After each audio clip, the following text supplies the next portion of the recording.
yore fii ci ak Thiès bi nekk suñu diggante ak ñi nga xam ne ñoo nekk ci kaw defe naa ne suma jumulee suñu partenariat bi am suñu diggante ak WLF bi ko jëkk a waral dañu WLF ñu jigéen ñi dañ ko itteel trop dama ne jigéen ak ko itteel waaye comme ni jigéen daf ko itteel trop daanaka ci ay programme yëpp ci jigéen ñi la jëm ARLS itam yaakaar naa ne ku la xam ne loolu matière am la ndax bu ñu xoolee fañ doore ci jigéen ñi di sensibiliser ba ak ci tey nekk ci lépp lu jëm ci wàllu économie ci yéen yokkute jigéen ñi yokkute askan bi dem ba autonomisation defe naa ne ARLS def ci lu rëy loo xam ne Sénégal yëpp teg nañ ci bët kon loolu mooy li nga xam ne moom ñu jëkk a boole ak suñuy partenaire bi ñuy wax waa WLF ndax ñoom it jigéen dee na itteel jigéen soxla leen ñu dimbali jigéen ñu renforcer capacité ngir jàppale ko itam ba leadership am gën a dëgër leadership am gën a fet kon mën nañ ne ci fi ñu jaar li ñu dajale li ñu boole loolu ci la bokk. waaw jërëjëf présidente wax ji am na solo ci lëkkaloo bi nga xamee ni ak partenaire bu naan VLF Sénégal Voix et leadership des femmes vraiment seen taxawaay. Bintou Fall en tant que coordinatrice nga xam ne yow yaay lëkkale bépp kuréel maanaam bépp yëngu-yëngu boo xamee ni dafa nekk ci biir kuréel gi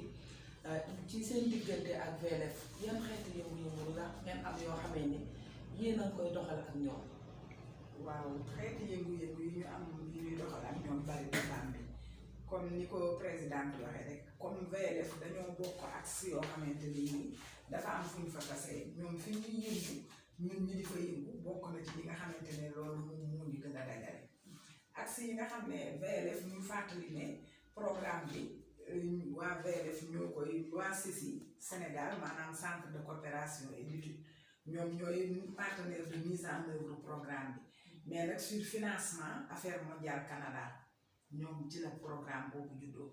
mu nekk un programme de renforcement des organisations communautaires de base yi nga xam ne ñoo nekk ci axe yi maanaam organisation yooyu 25 organisations lañu boo koy xool ci territoire Sénégal bi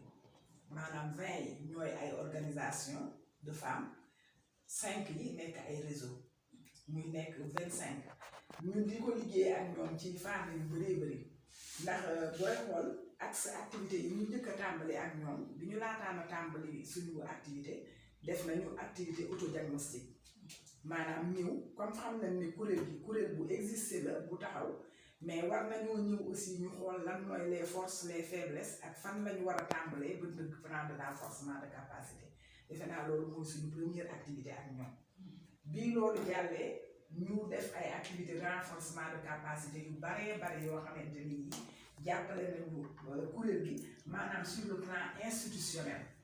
am na lu fi fekk mais yi nga xam ne dañ ko waroon a defaraat ñu jàppale ci booy xool suñu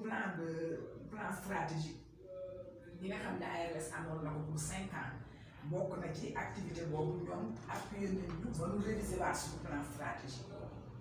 ñu appuyé ñu aussi ba plan de communication ñu élaboré ko pour ARLS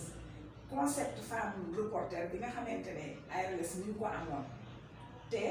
mu nekk moomeelam mais loo xam ne protégé woo ko lu ne nekkagul sa moomeel VLF defe naa ñoom ñoo ñu appuyé ba ñu labelliser ko ba nga xam ne tey ku ne femme reporter rek di nga xam ne bii concept ARLS la ci ngay jàpp mun ko def ak yeneen activité yu bëree bëri yoo xamante ne renforcement de capacité ci bépp fànn nag boo xamante ne lu jublu ci institution bi la ak loo xam ne lu jublu ci bénéficiaires yi nga xam ne ñoo nekk à la base loolu yëpp VLF jàppale na ci ARLS wax dëgg yàlla ñu di ko def